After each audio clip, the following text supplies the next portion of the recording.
제 어릴 적 시절에 제가 살았던 저희 집에 늘 걸려있던 것이 하나 있었습니다. 바로 이 나무로 된 장식물이었는데 이게 벽에 걸려 있었습니다. 이 나무로 된 장식물에는 한 몇 가지의 글귀가 새겨져 있었습니다. 바로 사랑, 믿음, 소망, 사랑, 이 글씨가 기록되어 있었습니다. 여러분이 믿음, 소망, 사랑이 어디에 나오는 말씀입니까? 바로 이 사랑장인 고린도전서 13장 13절에 기록된 말씀이죠.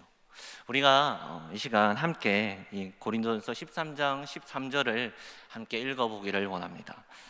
그런즉 믿음, 소망, 사랑 이 세 가지는 항상 있을 것인데 그 중에 제일은 사랑이라. 이 말씀을 묵상하다 보면 사랑이라는 이 단어가 참 성경에서 헤아리기 힘들 만큼 성경에 참 많이 등장합니다. 성경은 이 사랑을 정말이 많이 강조합니다. 그중 빼놓을 수 없는 것이 바로 오늘 본문인 요한 1서입니다. 사랑에 대해서 성경이 과연 무엇이라고 말하고 있는가? 고린도전서도 이 사랑장이라는 장이 등장하는 것처럼 이 요한 1서도 이 사랑에 대해서 처음부터 끝까지 말씀하고 있습니다. 이 요한 1서는 총 5장으로 이루어져 있습니다. 처음부터 끝까지 이 사랑으로 통일됩니다. 여러분, 이처럼 성경은 사랑을 줄곧 표현합니다. 그렇다면 우리에게 한 가지 질문이 남게 됩니다. 여러분, 사랑은 무엇입니까? 우리의 인생을 살아가면서 누군가를 좋아하기도 하고 이 사랑이라는 마음을 간직해 보기도 하고 경험해 보기도 했을 텐데, 여러분, 사랑이 무엇입니까? 이 사랑이라는 헬라어 단어인 아가페, 필레오, 에로스, 이런 문자적인 지식 말고 여러분, 사랑이 무엇입니까? 이 그토록 성경에 빈번하게 등장하는 이 단어라면, 하나님이 우리에게 전하시는 이 말씀의 핵심이라면, 여러분, 무엇보다 우리에게 참으로 중요한 것일 텐데, 여러분, 우리는 정말 그 의미를 바르게 알고 있는지, 정말 이 성경에서 말하는 그 사랑이 과연 무엇을 전하고 있는 것인지, 과연 성경에서 말하는 이 사랑이, 하나님이 말씀하시는 이 사랑이 무엇인지 우리는 깊이 고민해 보아야 합니다. 어린이부 성경학교의 주제이기도 한 이 본문의 말씀을 몇 번인지 기억나지 않을 만큼, 입에서 단내가 날 만큼 곱씹어 보았습니다. 말씀을 묵상하면서 나는 그렇게 살아가고 있는가 고민해 보고, 과연 하나님은 무엇을 말씀하시는 것일까? 우리는 그렇게 살아가고 있는가 고민해 보게 됩니다. 그러다 문득 이 요한 1서의 저자인 이 사도 요한은 어떤 사람이었을까? 과연 이 사도 요한은 누구일까 궁금해졌습니다. 이 요한 1서의 저자인 사도 요한이 어떤 사람이기에 하나님은 이 요한을 통해서 이 하나님의 사랑을 전달케 하셨을까? 그런 궁금증 속에서 요한의 그 모습들을 말씀 속에서 찾아보게 되었습니다. 요한은 예수께서 사랑하시는 제자로 이 성경에서 자주 언급됩니다. 예수께서 사랑하시는 제자, 자신을 겸손하게 자신의 이름을 드러내지 않기 위한 표현이기도 했지만 예수님께서 사랑하시는 제자임은 틀림없었습니다. 그는 베드로와 다르게 차분한 성품을 갖고 있었던 자였습니다. 사색적이기도 했고 차분하고 또 조용한 그런 사람이었습니다. 그러나 무엇보다 하나님을 통해서, 이 예수님을 통해서, 예수님과 함께하며 예수님을 통해 이 하나님의 사랑과 은혜를 깊이 경험한 사람이 바로 이 사도 요한이었습니다. 예수님의 곁에서 주님이 하시는 그 말씀을 귀담아 듣고 요한복음을 적어가기도 하며 이 요한일서를 적어가기도 하며 과연 우리를 향한 하나님의 은혜가 무엇인지, 우리를 향한 하나님의 사랑이 무엇인지, 독생자 예수님께서 이 땅에 오신 이유가 무엇인지, 그 의미들을 찬찬히 그 삶 속에서 경험해보고 또 고민해 보았던 것이 바로 이 요한의 모습입니다. 그랬던 그의 눈에는 오늘 이 함께 했던 이 공동체가 무너져 가고 있음을 보게 됩니다. 이 공동체 안에 사랑이 사라져가므로 불확실한 미래와 이 구원에 대한 의심이 이 공동체 안에서 무럭무럭 싹이 트는 것처럼 그렇게 이 공동체를 좀먹고 가고 있는 것을, 이 공동체가 병들어 가고 있다라는 사실을 이 사도 요한은 보게 되어집니다. 이 공동체는 서로를 대적하고 서로를 시기하고 서로를 밀어내고 서로를 인정하지 않고 살아가고 있습니다. 오늘날 우리도 교회 안에 있지만 여전히 불확실한 의심으로 살아가고 있지는 않습니까? 저와 여러분의 모습이 베드로처럼 이 물 위를 걸어갈 수 있는 그런 모습으로 살아갈 수 있으면 참 좋을 텐데, 물 위를 올라가기는커녕 배 위에서 내려가는 것조차 두렵고, 그것이 내 삶에 너무나 연약함으로, 그것이 믿음으로 나아가지 못하고 의심과 연약함으로 살아가고 있지는 않습니까? 언제 잃어버릴지 못하는, 알지 못하는 그 초조함이 내 삶에 가득함으로 우리가 살아가고 있지는 않습니까?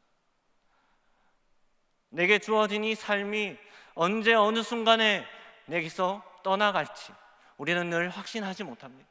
우리의 미래를 바라볼 때 우리는 늘 초조함이 우리의 삶 속에 있는 것을 느끼게 됩니다. 참 믿음을 갖기 어려운 시대입니다.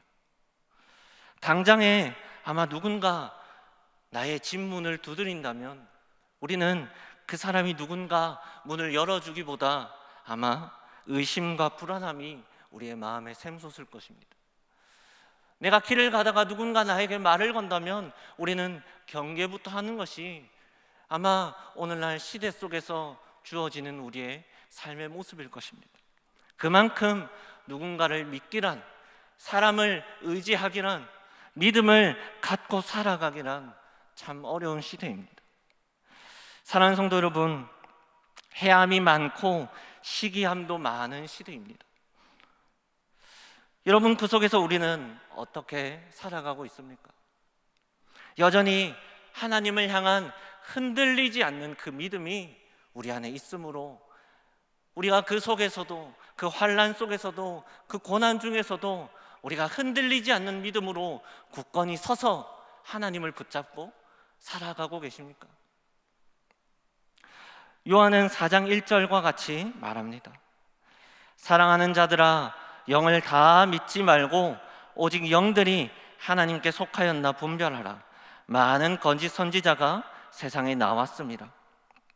삶은 선택의 연속이라는 표현처럼 우리의 삶은 무엇이 정답일까 늘 고민하며 살아가게 됩니다. 내가 이것을 선택하며 내 앞에 놓여진 문제 앞에서 과연 이게 정답이 맞을까? 과연 이게 내게 유익한 것이 맞을까? 정말 내가 이대로 살아가도 되는 것일까? 우리는 고민합니다. 어떤 것이 나에게 유익이 되어지고 정말로 내게 바른 길이 무엇일까? 우리는 고민하고 또 고민합니다. 그런데 여러분, 우리의 그 고민과 우리의 삶에 놓인 그 문제 앞에서 우리는 어떤 기준에서 선택하고 확신하며 살아가십니까? 우리 앞에 놓여있는 그 문제 앞에서, 우리의 그 인생의 선택이라는 기로 앞에 놓여질 때 우리는 무엇을 기준해서 확신하고 이것을 붙잡고 살아가십니까? 이 당시 사도 요한이 살았던 이 당시에 이 사람들에게는 많은 사상이 들어왔습니다. 교회라는 그곳에 머물러 있지만, 공동체라는 그 테두리 안에 있지만 주변에서 사람들이 많은 사상을 끌어당겨 옵니다. 외부에서 여러 가지 거짓된 속삭임들이 그들에게 외쳐지고 있습니다. 예수님의 성육신을 부인하고 육체의 부활을 부정하는 자들이 그 속에서 생겨나고 있습니다. 하나님을 믿어야 하는 그 공동체 안에 갖가지 거짓된 신학들이, 갖가지 거짓된 유혹들이 그들의 삶 속에 스며들어오고 있습니다. 달콤한 말과 그럴듯한 그 보여지는 모습이 이들의 마음을 흔들어 놓습니다. 나의 상식에 맞는 그 표현들이, 내가 단순히 하나님을 믿어야 한다, 이것이 너무나 막연했던 나의 삶 속에 있는데, 내 상식에도 내 지식 속에도 너무나 맞는 말 같은, 내 입맛에 착 달라붙는 그 표현들이 오늘 우리에게 다가오기에 우리는 그것을 진실인 것처럼 그것을 붙잡고 살아가는 자들이 많이 있습니다. 오늘날 우리에게도 수많은 정보가 들어옵니다. 거짓된 영들이 교회를 향해서 수도 없이 속삭입니다. 인터넷을 통해서, 사람들을 통해서 거짓된 이야기들과 거짓된 정보들로, 거짓된 말씀들로 우리를 향해서 속삭입니다. 살아내야 하는 그 신앙의 가책이 우리의 삶 속에서 조금씩 줄어들고, 내가 좀 더 눕고 좀 더 졸고 좀 더 자기를 원하는 모습이 우리 안에 어느 순간 차츰 세워져 가고 있지는 않습니까? 갈라디아서 1장 8절은 말합니다. 우리나 혹 하늘로부터 온 천사라도 우리가 너희에게 전한 복음 외에 다른 복음을 전하면 저주를 받을지어다. 말씀은 말합니다. 분별하라. 하나님께 속하였나 너희가 분별하라. 우리의 중심에는 하나님이 있어야 합니다. 하나님 안에서 선택하고 하나님 안에서 확신하는 그 모습이, 그 믿음이 우리 안에 있어야 합니다. 세상을 바라볼 때 하나님 안에서 이것이 옳은가, 하나님 안에서 하나님이 기뻐하시는 일인지 우리는 늘 고민하며 하나님 안에서 살아가는 저와 여러분의 모습이 되어야 한다는 것입니다. 여러분, 왜 이 사랑의 이야기를 해야 하는데, 오늘 말씀의 제목도 하나님은 사랑이심이라 라는 제목인데, 왜 이 사랑의 이야기를 갑자기 하다가 분별을 말하고 영의 이야기를 말하는 것일까요? 여러분, 이 분별을 말하는 이유는 이 사랑에도 진짜 사랑과 가짜 사랑이, 거짓된 사랑이 있기 때문입니다. 사랑이 다 같은 사랑이 아닙니다. 우리가 사랑한다 표현하기도 하고 우리가 사랑을 실천한다 말하기도 하지만, 여러분, 말씀에서 말하기를 이 사랑에는 가짜와 진짜가 있다라고 말합니다. 7절의 말씀은 사랑하는 자들아 우리가 서로 사랑하자. 사랑은 하나님께 속한 것이니 사랑하는 자마다 하나님으로부터 나서 하나님을 알고. 기록되었듯이 사랑은 하나님께 속했다라고 말합니다. 바꿔 말하면 하나님께 속하지 않은 것은 다 가짜라는 것입니다. 하나님께 속한 사랑이 있다라는 것은, 여러분, 우리의 인생 속에서 우리가 이것이 사랑이라 생각하고 이것이 정말 우리의 삶에 소중하다 생각하며 우리가 그것을 귀하게 여기며 품고 살아가지만, 거짓된 것이 우리의 삶 속에 늘 도사리고 있다라는 것입니다. 저마다의 방법으로 사랑을 말합니다. 저마다의 방법으로 사랑을 표현합니다. 그러나 하나님이 없다면 그것이 우리에게 증거가 되지 못하며 우리의 삶을 위로할 수도 없습니다. 여러분, 하나님이 없는 사랑은 우리의 삶을 변화시킬 수도, 우리의 그 상처받은 그 우리의 영혼 가운데 우리를 치유할 수도, 우리를 하나님께로 이끌 수도, 우리에게 참된 기쁨과 참된 평안을 우리에게 줄 수도 없는 것이 바로 이 거짓된 사랑입니다. 하나님 안에서 나오는 사랑이 아니라면, 여러분, 그것은 우리를 참된 평안의 길로, 우리를 참된 기쁨의 길로, 우리를 소망의 길로 인도하지 않습니다. 사도 요한은 말합니다. 하나님께 속한 그 사랑으로 서로 사랑하자. 사도 요한이 처음부터 끝까지 계속해서 말하고 있는 것은 형제여, 우리가 서로 사랑하자. 하나님께로부터 난 그 사랑으로 우리가 서로 사랑하자, 그것을 말하고 있습니다. 여러분, 어떻게 상처받은 우리의 영을 회복시킬 수 있습니까? 깨어진 공동체를, 무기력해진 교회를 어떻게 하면 회복시킬 수 있습니까? 사랑 말고는 방법이 없습니다. 우리의 삶을 회복시킬 수 있는 것도, 우리 안에 깨어진 공동체가 있다면, 우리의 영 가운데 상처받은 자들이 있다면, 교회 안에 힘없이 무너지고 있는 것이 있다면, 여러분, 그 모든 것을 회복시킬 수 있는 방법은 바로 사랑밖에 없습니다.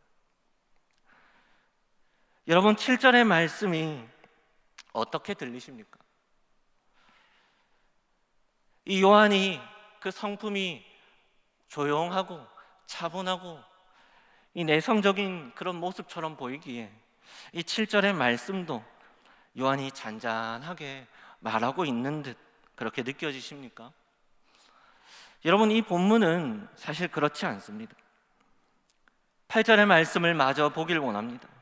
사랑하지 아니하는 자는 하나님을 알지 못하나니 이는 하나님은 사랑이심이라. 7절과 8절의 말씀을 다시 한번 들여다보십시오. 여러분, 누가 하나님으로부터 난 자입니까? 사랑하는 자입니다. 누가 하나님을 아는 자입니까? 사랑하는 자입니다. 그러니 너희도 서로 사랑해라. 내 형제를 사랑하고 내 이웃을 사랑하고 너와 함께하는 그 모든 자들을 네가 하나님께 받은 그 사랑 그대로 사랑할 수 있어야 된다 말하고 있습니다. 사랑하지 아니하면 하나님의 자녀가 아니다, 너는 하나님을 모르는 자다 말하고 있는 것입니다. 여러분, 사도 요한은 아주 강하게 이 말씀을 성도들을 향해서 선포합니다. 너희 안에 사랑함이 있느냐? 너희 형제를 사랑하고 있느냐? 만약 너희 안에 사랑이 없다면 하나님이 사랑이실진데 너희는 하나님을 아는 자가 아니며 하나님께서 난 자가 아니다 라고 말하고 있는 것이 바로 이 사도 요한의 말씀이, 사도 요한이 전하고 있는 것입니다. 여러분, 오해하지 마십시오. 그렇다고 이 구원이 사랑으로 인하는 것이 아닙니다. 구원은 오직 믿음으로 말미암아 되어집니다. 믿음 외에 다른 어떤 조건도, 다른 어떤 방법도 없습니다. 그러나 그 믿음의 열매는 바로 사랑입니다. 구원은 믿음으로 되어지지만 여러분, 그 믿음의 열매가 우리에게서 나타나야 하는 것이 바로 사랑이라는 것입니다. 그렇게 이 믿음, 소망, 사랑은 늘 함께 있을 수밖에 없습니다. 따로 떼어져서 생각할 수 없습니다. 우리는 믿음으로 구원받지만 구원받은 자의 그 증거된 자의 모습이 바로 사랑하는 모습인 것입니다. 요한복음 13장 35절에 너희가 서로 사랑하면 이로써 모든 사람이 너희가 내 제자인 줄 알리라. 그렇게 여러분, 우리는 몸부림쳐야 합니다. 우리는 이 사랑이라는 것을 위해서, 우리는 하나님 안에서 살아가기 위해서, 주님께 받은 그 사랑을 내가 전하기 위해서, 주님을 닮기 위해서 몸부림치고 나를 쳐서 복종시켜야 합니다. 내가 죄 가운데 거하지 않도록 말씀으로 내가 살아내도록, 내 이웃을 내 몸같이 사랑할 수 있도록 우리는 해야 합니다. 다음으로 10절의 말씀을 보길 원합니다. 사랑은 여기 있으니 우리가 하나님을 사랑한 것이 아니요 하나님이 우리를 사랑하사 우리 죄를 속하기 위하여 화목제물로 그 아들을 보내셨습니다. 우리는 누군가의 이 매력에 이끌려서 사랑에 빠지기도 합니다. 사람을 만나기도 하고, 처음 보는 사람을 보기도 하고, 친구를 사귀기도 하고, 학생들은 새 학기가 되면 새로운 친구들을 만나기도 합니다. 교회 안에서도 처음 보는 사람들과 인사를 나누기도 합니다. 우리는 그 사람과, 어떤 사람과 관계를 맺고 사랑에 빠질 때는 늘 그 사람에게 있는 그 매력이 나에게 와닿기에 우리는 사랑에 빠지곤 한다는 것입니다. 왜 사랑하냐라는 질문을 듣게 된다면, 내 배우자를 왜 사랑하냐, 내 자녀를 왜 사랑하냐, 내 부모님을 왜 사랑하냐라고 묻는다면 아마 갖가지의 이유가 있을 것입니다. 어떠한 그 사람의 매력이 있기 때문에, 어떠한 그 사람의 장점이 있기 때문에 우리는 그것을 바라보며 사랑한다 표현합니다. 그렇다면 여러분, 우리에게 어떤 매력이 있어서 하나님이 우리를 사랑하시는 것일까요? 우리에게 과연 어떤 강점이 있고, 과연 우리에게 어떤 치명적인 매력이 있어서 하나님이 우리를 사랑하신다 말하시는 것일까요? 아무런 이유가 없습니다. 여러분, 우리에게 어떤 매력이 있기 때문에 하나님이 우리를 사랑하시는 것이 아닙니다.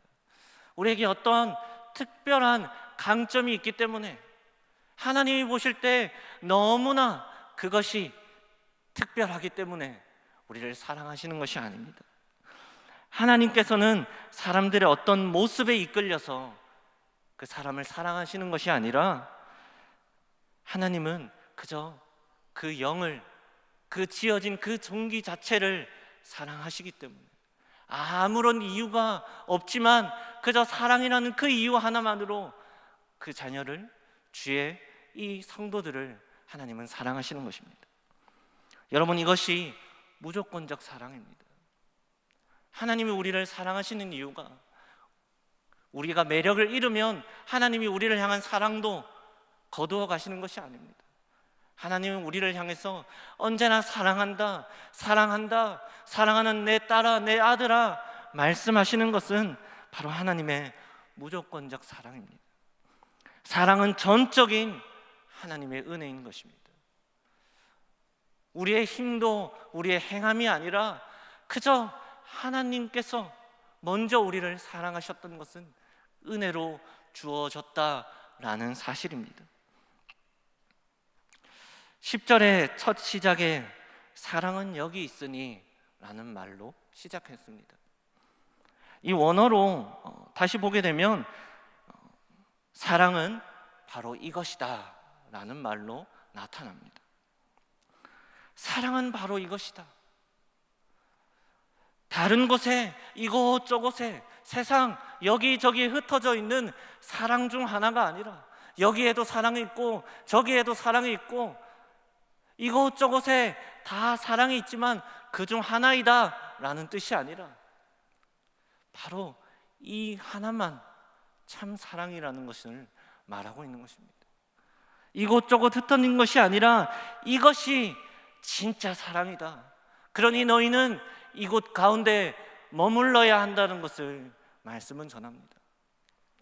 이것이, 사랑은 바로 이것이다. 여러분, 사랑은 어떤 것입니까? 바로 사랑은 하나님입니다. 오늘 8절에서 말하듯 하나님은 사랑이심이라 말하는 것처럼 하나님의 사랑은 무궁무진하며 제한되어지지 않으며 한계가 없으며 우리를 향해서 언제나 높은 발로 펼치고 있는 것이 하나님의 사랑입니다. 사람은 어떠한 매력에 이끌리고 사람은 어떠한 이유와 근거를 들어서 사랑한다 하지만, 하나님은 우리에게 어떠한 이유와 근거를 들지 않고 그저 우리 자체로 사랑해 주시는 것이 바로 하나님의 사랑인 것입니다. 세상의 거짓된 것에 상처받고 평생 사람만 의지하며 살아가는 자들도 있습니다. 그러나 평생 그 인생 속에서 사랑받기를 원하고 사랑을 외치며 살아가지만 사랑받지 못하고 진짜 사랑이 무엇인지도 알지 못한 채 살아가는 자들이 세상에는 너무나 많이 있다라는 것입니다. 어쩌면 우리가 함께하고 있는 이 교회 안에도 여전히 진짜 사랑이 무엇인지 알지 못한 채 살아가는 자들이 있을 수도 있습니다. 하나님은 말씀하십니다. 여기로 오라. 너희가 세상 속에서 상처받고 너희가 세상 속에서 믿지 못하고 늘 의지하길 원하지만, 늘 갈구하길 원하지만, 늘 너희가 외치는 그 사랑이, 진짜 사랑이 바로 여기에 있으니 너희가 여기에 와서 쉼을 누리고 하나님의 그 사랑으로 너희가 평안을 누리고 기쁨을 누리라 라고 말하고 있는 것입니다. 무거운 짐진 자들아 다 내게로 오라 전하는 말씀처럼 여러분, 하나님은 늘 우리에게 나아오라 말씀하십니다. 상처받은 자에게, 힘이 필요한 자에게, 갈급한 자에게 사랑은 여기 있으니 너희가 여기서 쉼을 누려라.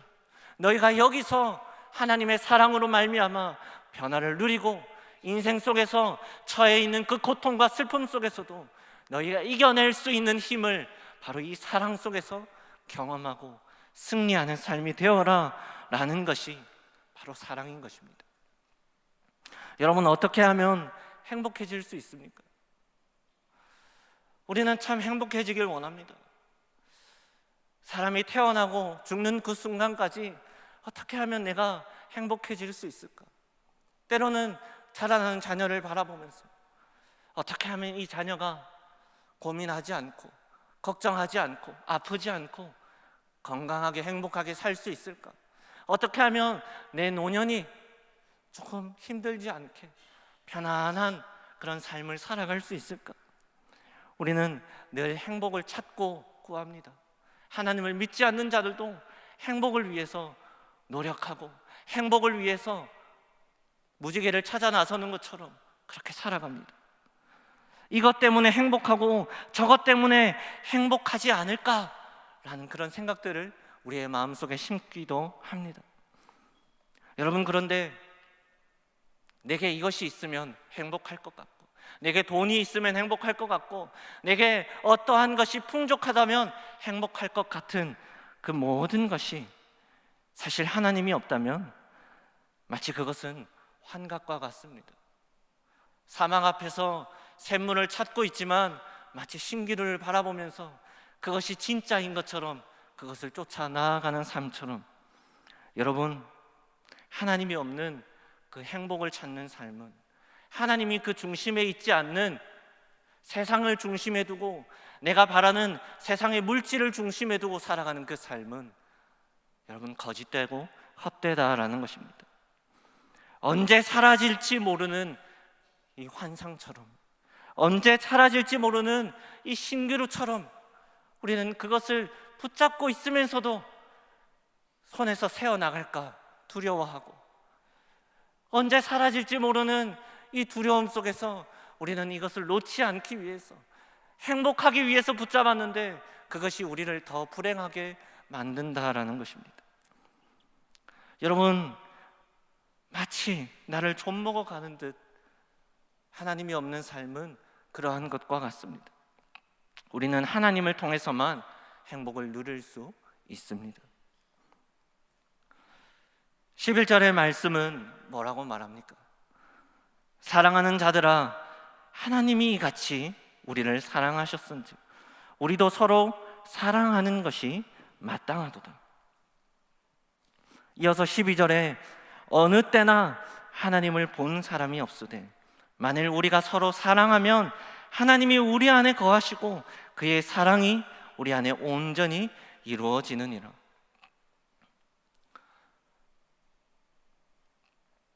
여러분, 이 땅이 창조되어지고 사람이 창조되었습니다. 하나님께서 사람을 창조하실 때 하셨던 말씀이 있습니다. 우리의 형상대로 사람을 만들고 라는 말씀이 있습니다. 여러분, 사람은 하나님의 형상대로 창조되었습니다.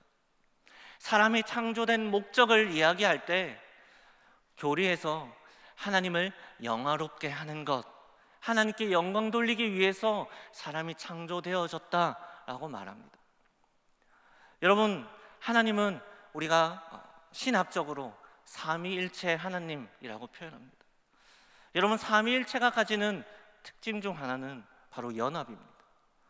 성부, 성자, 성령 하나님이 세 위격이 존재하시지만 한 분이신 하나님, 그 한 분 한 분 한 분이 부족하지 않고 무언가 연약하지 않고 모든 것을 갖고 계시고 부족함이 없고 완전하신 그 한 분 한 분 한 분이, 전능하신 그 한 분 한 분 한 분이 서로 연합하고 있는 것입니다. 여러분, 사람은 하나님의 형상, 여러분, 그것이 가지는 의미는 하나님께서 우리를 그 연합의 기쁨 속으로 초대하신다라는 뜻입니다. 여러분, 사람이 하나님의 형상을 닮았다라는 것은, 사람이 창조된 목적은 처음부터 그 기쁨으로의 초대입니다. 너희가 이 연합의 기쁨을 너희도 누렸으면 좋겠다. 너희가 이 연합 속에서 누려지는 이 기쁨을 너희도 함께 그 속에서 참여하여서 기쁨을 누렸으면 좋겠다. 여러분, 이것이 하나님께서 우리를 하나님의 형상대로 만드셨다라는 것입니다. 여러분, 우리는 그렇게 하나님의 모형과 같이 예수님을 닮아가야 합니다. 여러분, 장난감을 보게 되어지면, 이 아이들의 장난감을 보게 되어지면 실제 자동차와 똑같이 만든 장난감들이 있습니다. 실제 이 구급차와 실제 소방차와 똑같이 거기 안에 있는 버튼과 이 움직이는 방법과 이 모든 것을 똑같이 만든, 그 실물을 본다서 만든 장난감이 있습니다. 여러분, 그 장난감은 잘 만들수록, 퀄리티가 올라갈수록 가격도 비싸지지만 그만큼 그것이 실제 모습과 닮아 있다라는 것입니다. 여러분, 그것을 보다 보면 실제 그것을 한 번도 보지 못했더라도 그 장난감만 주구장창 갖고 놀았던 이 아이가 실제 그 모습을 보게 된다면 아마 그 버튼이 어디에 있는지, 어떻게 작동하는지 어느 정도 가늠할 수 있습니다. 여러분, 이게 모형입니다. 사랑하는 성도 여러분, 우리의 모습도 예수님을 닮아간다라는 것은 우리의 모습을 통해서, 우리가 작은 예수로 살아감을 통해서 우리의 모습 속에서 하나님의 사랑이 나타날 수 있어야 한다는 것입니다. 우리가 하나님을 믿고 살아간다, 우리가 믿음 속에서 사랑의 열매를 맺어간다라는 것은 하나님을 알지 못하는 자들이 우리의 모습을 통해서, 우리가 전하는 그 사랑을 통해서, 우리 안에서 흘러가는 그 사랑의 열매를 통해서 하나님이 어떤 분이신지, 하나님의 사랑이 무엇인지 깨달아갈 수 있어야 된다라는 것입니다. 여러분, 사랑은 흠이 없기 때문에 사랑하는 것이 아닙니다. 어떤 사람들은 그렇게 말합니다. 난 아이를 참 좋아해, 말 잘 듣는 아이만 참 좋아해 라는 사람들도 있습니다. 여러분, 사랑은 조건이 없습니다. 내가 보기에 좋기 때문에 이 사람은 사랑하고, 나와 맞지 않기 때문에 사랑하지 않고, 여러분, 흠이 있기 때문에 사랑하지 않고, 흠이 없기 때문에 우리는 더욱더 그것을 가까이 하는 것은 참된 사랑이 아닙니다. 하나님도 우리가 흠이 없어서 사랑하는 것이 아닙니다. 우리에게 흠이 있지만, 우리에게 부족함이 있지만, 여전히 어린 서금 속에서 죄악된 길로 걸어나가는 우리의 모습이 우리의 삶 속에서 늘 보여질 때도 있지만, 그럼에도 하나님은 우리를 사랑한다 말씀하십니다. 하나님의 형상대로 지음받은 성도 여러분, 저와 여러분의 모습도 그런 하나님의 사랑을 닮아갈 수 있기를 바랍니다. 하나님을 알지 못하는 자들에게, 흠이 있는 자들에게, 나와 다른 자들에게 하나님의 사랑을 전할 수 있는 저와 여러분의 모습이 되기를 바랍니다. 말씀을 정리하길 원합니다. 부모가 자녀를 사랑하는 이유를 몇 가지로 이유를 들게 되어지면, 이 자녀의 모습을 보면 참 어쩔 때는 부족해 보입니다. 똥오줌도 가리지 못하고, 말도 잘 하지 못하고, 부모가 말하는 대로 시켜서 행동하지도 않고, 늘 부모가 말하면 들은 채도 안 하고, 늘 부모가 위험하다라고 말하는 것은 꼭 하고 보는 것이 이 어린아이의 모습입니다. 그러나 이 부모가 그렇게 속썩이고 말 듣지 않고 그런 자녀를 사랑하는 이유는 그 자녀가 애기 때문입니다. 그 자녀를 어떠한 모습 때문에 사랑하는 것이 아니라 그 자녀가 내가 없으면 되지 않기 때문입니다. 여러분, 이 자녀를 사랑하는 이유는 내 자녀이기 때문에 사랑하는 것입니다. 여러분, 우리는 왜 연합해야 합니까? 우리는 왜 사랑해야 합니까? 저와 여러분이 하나님을 닮았기 때문입니다. 여러분, 우리가 왜 교회에 다니고 왜 하나 되기 위해 애쓰고 말씀을 따라 살아가기 위해 우리가 왜 몸부림쳐야 하고 나와 다른 이웃을, 내 원수를 사랑해야 합니까? 하나님은 사랑이기 때문입니다. 사랑은 믿음의 결과이며 열매입니다. 어디까지 저와 여러분이 사랑해야 합니까? 예수님이 그러하셨던 것처럼 저와 여러분도 원수를 사랑하는 데까지 우리가 사랑해야 할 줄을 믿습니다. 사랑하는 성도 여러분, 교회 안에, 우리 성일교회 안에 사랑이 넘치기를 원합니다. 나의 주변에 하나님의 사랑을 알지 못하는 자들을 위해서 사랑을 전할 수 있는 자가 되어지길 원합니다.